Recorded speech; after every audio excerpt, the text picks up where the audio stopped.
Hello दोस्तों, आप सभी का वेलकम है इस क्लास के अंदर। Reasoning by Sachin Soni channel पे इस सभी का वेलकम है। देखिए स्टूडेंट, आज आपकी क्लास नंबर 5 है, डे नंबर 5 है।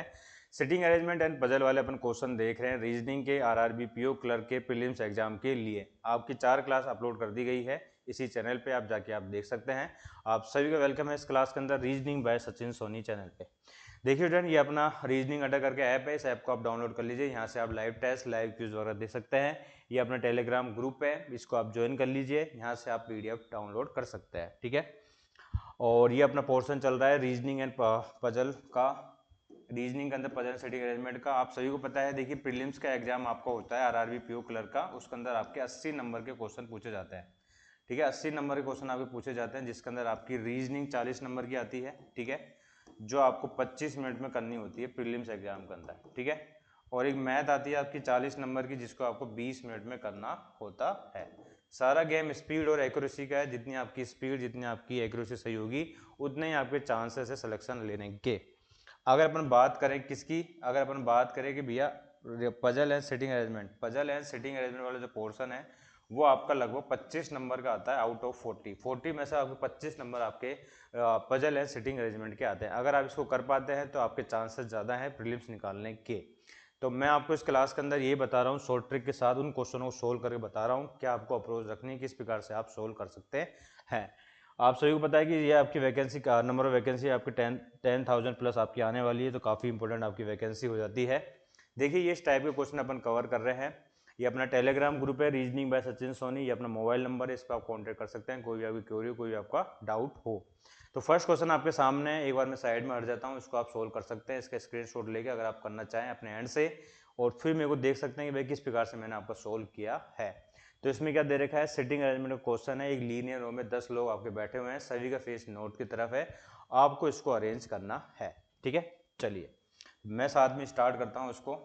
देखिए नोट की तरफ आपके पर्सन बैठा है, इसका मतलब ये है कि इसका ये राइट हैंड साइड माना जाता है और ये आपका लेफ्ट हैंड साइड माना जाता है। ये सभी को पता है, ये बेसिक चीज़ है, ठीक है। चलिए क्या आपको अप्रोच रखनी है, क्या आपको सोल्व करते समय क्या चीज़ों को ध्यान रखना है, उन चीज़ों से अपन स्टार्ट करते हैं। देखिए 10 व्यक्ति हैं आपके पी से लेके एक्स तक, आपके 10 व्यक्ति दे रखे हैं जो समान दूरी पे बैठे हुए हैं। 2 से कम व्यक्ति आपके जे के बाय बैठे हुए हैं। 2 से कम व्यक्ति, तो इस लाइन, ये बहुत ही इंपॉर्टेंट लाइन है, बहुत ही इंपॉर्टेंट, बहुत ही क्यों जो आपकी इस लाइन से अपन इसको स्टार्ट कर सकते हैं, ठीक है।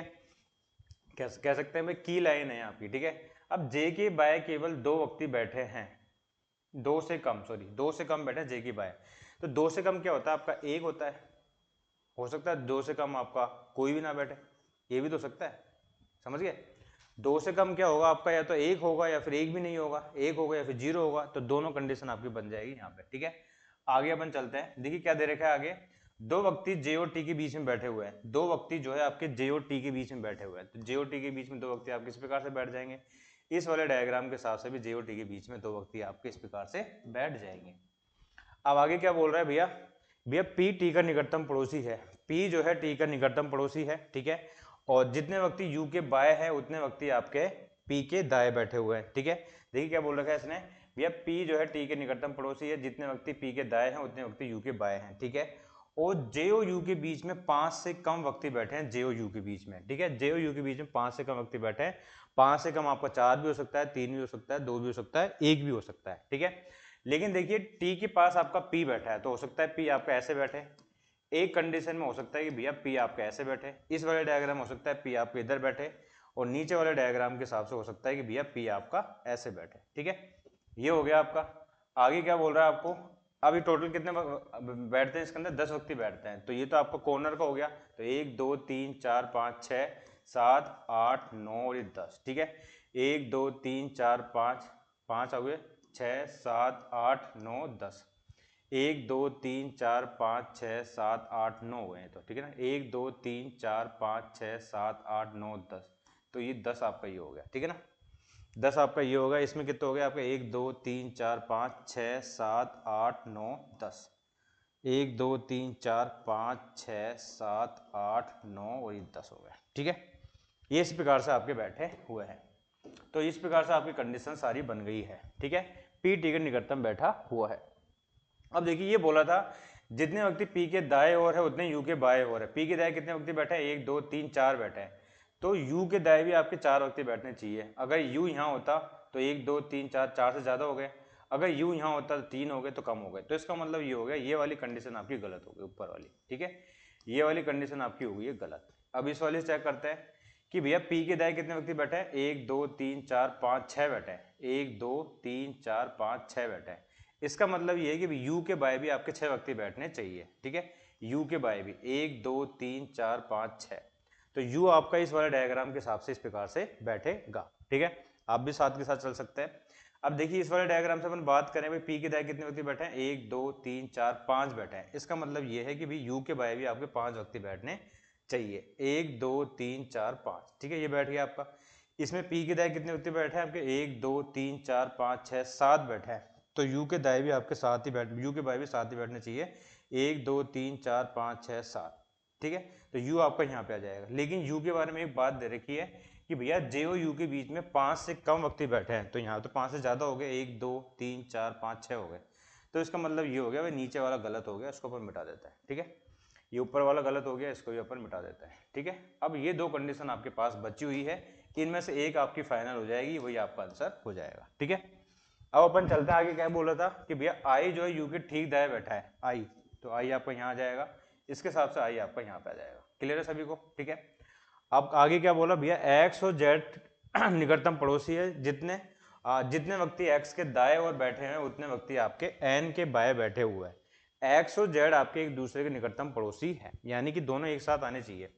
अब इस वाले डायग्राम में भैया एक्स और जेड आपके इस प्रकार से आ सकते हैं। भैया एक्स आपका यहाँ आ सकता है, जेड आपका यहाँ आ सकता है। तो एक्स के दाएं कोई नहीं बैठा हुआ, इसका मतलब एन के बाएं भी कोई नहीं बैठेगा, ठीक है। जितने व्यक्ति एक्स के दाएं बैठे उतने व्यक्ति एन के बाएं बैठे हुए हैं। तो ये वाली कंडीशन आपकी यहाँ बन सकती है, बिल्कुल बन सकती है। लेकिन देखिए y और d के, y जो है d के बाएं से 5वां है, y जो है d के बाएं से 5वां, यानी कि इनके बीच में 4 व्यक्ति आपको चाहिए होंगे। लेकिन यहाँ पे देखिए y और d के लिए ये कंडीशन बचती है, यहाँ पे 2 व्यक्ति आ रहे हैं। तो इसका मतलब ये वाली कंडीशन भी आपकी हो गई रॉन्ग, ठीक है। तो ये रॉन्ग हो गया, तो इसका मतलब ये लास्ट वाला जो बचा है यही आपका सही हो सकता है, ठीक है। चलते हैं। अब आपको क्या बोला था भैया, भाई आप सबसे पहले y और d के बीच में निकालिए 5 व्यक्ति। अगर मैं d को, y जो d के बाएं से 5 है, अगर d को मैं यहाँ रखता हूँ 1 2 3 4 5, तो y आपका आ नहीं सकता। इसका मतलब y आपका यहाँ, d तो आप यहाँ पे तो आएगा नहीं आपका, ठीक है। d आपका यहाँ तो आएगा नहीं। d को मैं यहाँ रखूँ, y d के बाएं से 5 बार, 1 2 3 4 5, तब भी नहीं आएगा। तो d आपका यहाँ पे आएगा, ठीक है। y d के बाएं से 5 बार, 1 2 3 4 5, तो y आपका यहाँ पे हो जाएगा, ठीक है। अब देखिए x और z की अपन बात करते हैं, तो x और z आपके एकदम निकटतम पड़ोसी बैठे हैं। x के दाएं एक व्यक्ति बैठा है, इसका मतलब n के बाएं भी आपका एक व्यक्ति बैठेगा, ठीक है। तो डायग्राम ये आपका फाइनल बना है, ये वाला। क्लियर सभी को, ये वाला डायग्राम। अब इससे संबंधित क्वेश्चन की तरफ चलते हैं अपन। निम्नलिखित में कौन है जो आपका अंतिम छोरों पे बैठे हैं। अंतिम छोरों पे कौन कौन बैठा है भैया, एक तो जे बैठा है, एक आपका जेड बैठा है। जो आपको ऑप्शन में हो जाएगा, आंसर हो जाएगा जेड, जे और Z. Option number C is the correct answer, ठीक है। निम्नलिखित में से कौन सा कथन सही है, यू पी के ठीक बाएं है क्या, यू जो है पी के ठीक बाएं है, नहीं, यू तो आपका ठीक दाएं है। क्या जेड अंतिम बाएं छोर पर बैठा है क्या, जेड अंतिम बाएं छोर पर नहीं बैठा, दाएं छोर पर बैठा है। दिया गया कोई भी कथन सत्य नहीं है। क्या डी यू के दाएं तीसरा है, डी जो है यू के दाएं तीसरा नहीं है, ये भी गलत हो जाएगा। वाई एन के ठीक दाएं है क्या, वाई जो है एन के ठीक दाएं है, यस, ये वाला पॉइंट आपका सही हो जाएगा, वाई एन के ठीक दाएं है, ठीक है। तो इसका आंसर हो जाएगा आपका ऑप्शन नंबर डी। क्लियर है। डी और वाई के बीच में कितने व्यक्ति बैठे हैं, डी और वाई के बीच में, भैया डी और वाई के बीच में कितने व्यक्ति बैठे हैं, डी और वाई के बीच में, वाई आपका ये रहा, डी आपका ये रहा, तो 4 व्यक्ति आपके बैठे हुए हैं। कितने व्यक्ति बैठे हुए हैं, 4 व्यक्ति आपके बैठे हुए हैं, 4, ठीक है। 4 इज द करेक्ट आंसर। निम्नलिखित में कौन है जो आपका इस समूह से संबंधित नहीं है, डी और यू। डी और यू में क्या कॉमन है, डी और यू के बीच में 1 का गैप है। पी और एन में क्या चल रहा है आपका, पी और एन में, पी आपका ये रहा और एन ये रहा, इनके बीच में 2 का गैप है, ठीक है। जे ओ टी में क्या चल रहा है, जे आपका ये रहा, टी आपका ये, इनमें भी 2 का गैप है।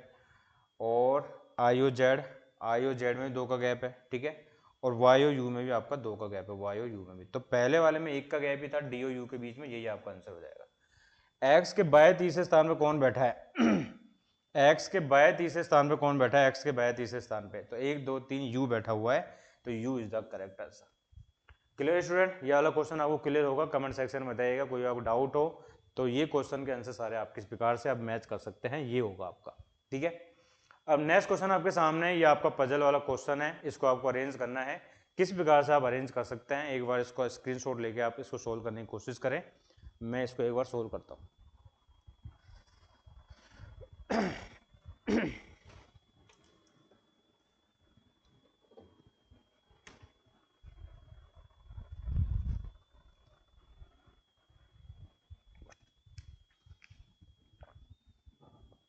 ठीक है, चलते। देखिए इसमें आपको क्या दे रखा है, 7 व्यक्ति है जिनको अलग अलग रंगों कारों में एक पार्टी में आए हैं। ठीक है, 7 व्यक्ति है ए से लेके जी तक अलग अलग रंगों की कार से आपके पार्टी में आए हैं और इनके अलग अलग पद हैं। जैसे कोई सहायक प्रबंधक है, कोई एमजी है, कोई डीजीएम है, कोई जीएम है, कोई सीजीएम है, कोई ईडी है, कोई सीओ है। ठीक है, अब इनके पद के हिसाब से आपको अरेंज करना है। ठीक है, पद के हिसाब से आपको अरेंज करना है। अब कैसे करोगे इसको अरेंज, सबसे जो कनिष्ठ है यानी सबसे जो छोटा है वो कौन है, आपका ए एम है। ठीक है, ए एम है आपका सबसे छोटा।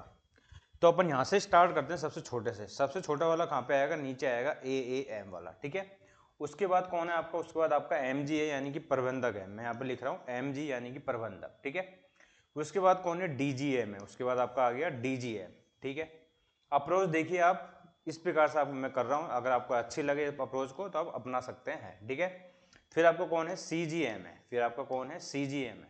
ठीक है, फिर आपको कौन है, ईडी है।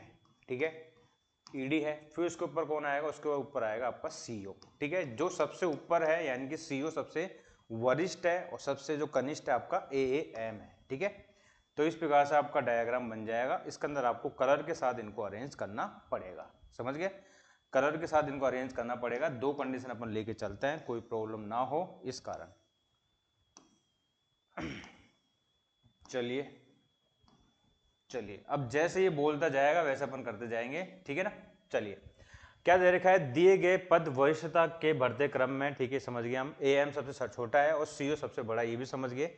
ए केवल 3 व्यक्तियों से वरिष्ठ है। इस लाइन का मतलब समझे आप, ए केवल 3 व्यक्तियों से वरिष्ठ है, इसका मतलब क्या है, ए आपका जीएम है। समझ गए, 3 व्यक्तियों से ही वरिष्ठ है, इसका मतलब ये आपका, तभी तो अपन इस प्रकार से रखा है इसको अप्रोच को सोल्व करने के लिए। तो ए आपका यहाँ पे आ जाएगा। ठीक है, लेकिन सीओ नहीं है। क्या बोला, लाल कार में आने वाला व्यक्ति जो है जीएम से वरिष्ठ है। क्या बोल रहा, लाल कार में आने वाला व्यक्ति जो है इससे तो वरिष्ठ है लेकिन सीओ नहीं है। इसका मतलब भैया लाल वाला आपका ईडी हो सकता है लाल वाला आपका जीजीएम हो। समझ गए भैया, अगर लाल कार में आने वाला व्यक्ति जीएम से वरिष्ठ है लेकिन सीओ नहीं है तो इसका मतलब 2 कंडीशन बन सकती है भाई, ये तो ईडी हो सकता है या आपको सीजीएम हो सकता है। सीधी सी बात है। ठीक है ना, आगे अपन चलते हैं। सी सफेद कार में आने वाले व्यक्ति से कनिष्ठ है। सी जो है सफेद कार में आने वाले व्यक्ति से कनिष्ठ है और डीजीएम से वरिष्ठ है। यानी कि देखिए डीजीएम से तो वरिष्ठ है। ठीक है, सफेद कार में आने वाला व्यक्ति डीजीएम से तो वरिष्ठ है ना। और क्या बोल रहा है, सफेद सी जो है सफेद कार में आने वाले व्यक्ति से तो कनिष्ठ है, सफेद कार में आने वाले व्यक्ति से कनिष्ठ है और डीजीएम से वरिष्ठ है। यानी कि जो सी वाला जो व्यक्ति है आपका, सी वाला व्यक्ति आपका यहाँ पे आएगा। क्यों, डीजीएम से तो वरिष्ठ है। ठीक है, डीजीएम से वरिष्ठ है और सी सफेद कार में आने वाले व्यक्ति से कनिष्ठ है और डीजीएम से वरिष्ठ है। डीजीएम पीली कार में नहीं आता, सफेद कार में आने वाला व्यक्ति सबसे वरिष्ठ नहीं है। अब देखिए स्टूडेंट, इस वाली लाइन को अपन यहां से कनेक्ट करेंगे। यहां से क्या, ये देखिए सफेद कार में आने वाला व्यक्ति से कनिष्ठ है सी। ठीक है, सी सफेद कार में आने वाले व्यक्ति से कनिष्ठ है और डीजीएम से वरिष्ठ है। यानी कि डीजीएम से तो वरिष्ठ है और सफेद कार वाले से क्या है, कनिष्ठ है। तो यानी कि सफेद कार वाला है तो ये हो सकता था, ये तो लाल कार वाला, ये तो लाल कार वाला है, यहाँ पे सफेद वाला हो सकता था, यहाँ भी हो सकता था आपका। ठीक है, डीजीएम पीली कार में नहीं आता है, सफेद कार में आने वाला व्यक्ति सबसे वरिष्ठ नहीं है।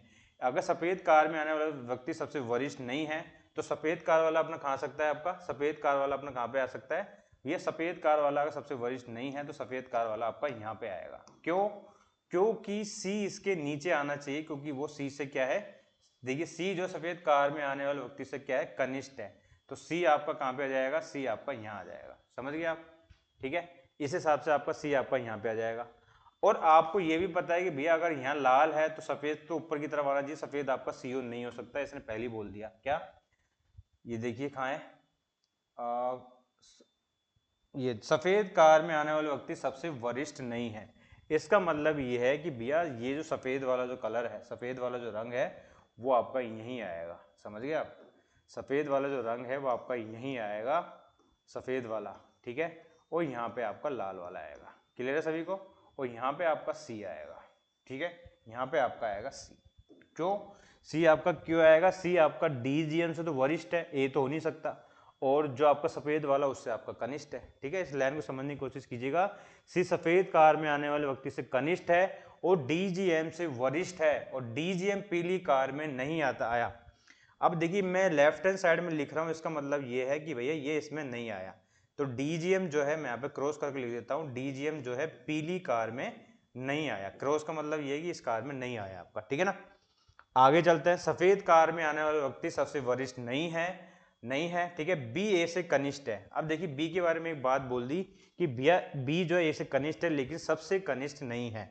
बी ए से कनिष्ठ है, सबसे कनिष्ठ नहीं है। हो सकता है बी आपका यहाँ पे आए, हो सकता है बी आपका यहाँ पे आए। दो कंडीशन बन सकती है आपकी, बी ए से कनिष्ठ है लेकिन सबसे कनिष्ठ नहीं है, यानी कि वो नीचे वाली पोजीशन पे आपका नहीं आ सकता, ठीक है। आगे चलते हैं। बी ए से कनिष्ठ है लेकिन सबसे कनिष्ठ नहीं है और पीले रंग की कार में आया है। कौन? बी। तो पीली कार में ये आया, तो पीली कार वाला ये हो गया, ठीक है। अब पीली कार वाला, अब देखिए स्टूडेंट, इसने बोल दिया था भैया डीजीएम वाला जो पीली कार में नहीं आ सकता, तो डीजीएम पे बी हो गया, तो पीली कार में तो आ नहीं सकता। इसका मतलब ये हो गया कंफर्म तौर पे कि भैया बी तो आपका यहीं पे आएगा, और ये कौन सी कार में आएगा? पीली कार में आएगा, समझ गए।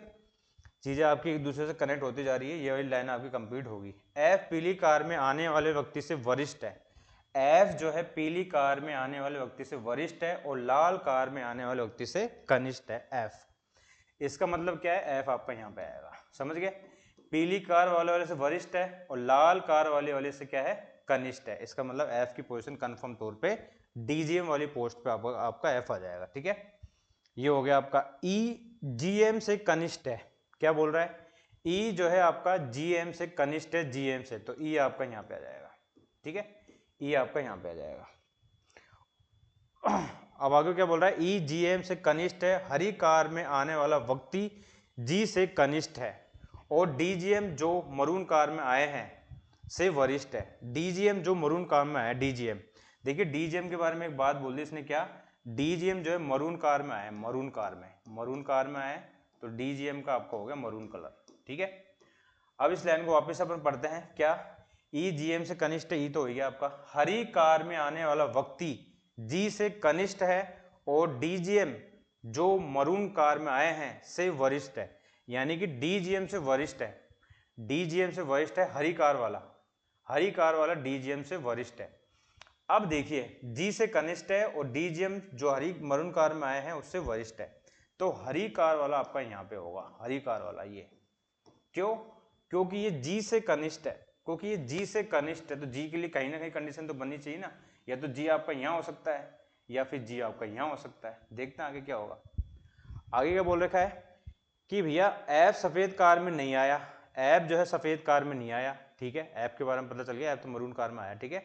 डी काली कार में आया है। अब देखिए डी के लिए यहाँ तो कोई जगह बची नहीं, डी के लिए यहाँ ही एक जगह बची, डी भैया काली कार में आया है, ठीक है। तो ये वाला डायग्राम आपका गलत हो गया, तो जी आपका यहाँ पे आएगा, ठीक है। कौन सा कलर बच गया आपका? जो कलर बच गया आपका यहाँ पे आ जाएगा, लाल काला हरा भूरा, भूरा आपका यहाँ पे आ जाएगा, ठीक है। तो ये वाला डायग्राम आपका बनेगा। ये जो आपका पजल का क्वेश्चन है, कमेंट सेक्शन में बताइए क्या आपका ये बना है क्या। अब चलते हैं अपन क्वेश्चन की तरफ। बताइए भैया सीओ के पास कौन सी रंग की कार है? सीओ कौन है इसमें? सीओ आपका डी है, इसके पास काली रंग की कार है भैया, ठीक है। Option number 1 Kali is the correct answer, black is the correct answer, ठीक है। प्रबंधक कौन है? प्रबंधक कौन है? तो इसके अंदर आपका प्रबंधक आपका एमजी, एमजी प्रबंधक मतलब ईडी है ना। हाँ प्रबंधक मतलब आपका होता है ये एमजी है ना। प्रबंधक कौन है आपका?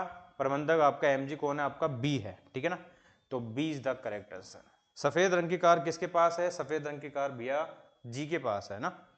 तो जी के पास है, जी कौन से पद पे है? जी आपका ईडी है, ठीक है। तो ईडी है, तो option number C is the correct answer, ठीक है।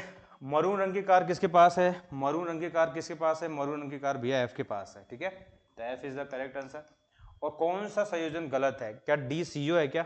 यस डी तो सीओ आपको साफ साफ पता है भैया, डी सीओ है, ठीक है। गलत पूछ रहा है क्या जी ईडी है क्या? GED है, यस। AGM है क्या? AGM है क्या? यस, AGM है। क्या EMG है क्या? EMG है क्या? EAAM है, ठीक है ना, तो ये गलत है। Option number D is the correct answer, ठीक है। तो स्टूडेंट देखिए, ये आपके क्वेश्चन रहे हैं। मुझे कमेंट सेक्शन में बताइएगा क्या आपको ये क्वेश्चन कैसा लगा, कैसी आपको अप्रोच लगी क्वेश्चन को सोल्व कराने के। जो आपको मैंने सोल्व कराया इसको देख के क्या आपका आंसर यही आया है क्या? क्या आपने ये वाली अप्रोच अपनाई क्या इसको सोल्व करते समय? कैसे आपने इसको सोल्व किया, कमेंट सेक्शन में बता सकते हैं। ये मेरा नंबर है 8005923181 और रीजनिंग बाय सचिन सोनी अपना टेलीग्राम ग्रुप है, यहाँ से आप PDF डाउनलोड कर सकते हैं। चारों पांचों क्लास की PDF में एक साथ आज आपको डाल दूंगा, ठीक है। तो आई होप सभी को सेशन अच्छा लगा होगा स्टूडेंट। ये क्लास नंबर 5 है। सेशन को लाइक कीजिएगा, शेयर कीजिएगा। नया चैनल है आपके अपकमिंग सभी एग्जाम के लिए जिसके अंदर रीजनिंग आती है, सभी के लिए बेनिफिट है, ठीक है। तो thank you, bye, have a nice day and bye.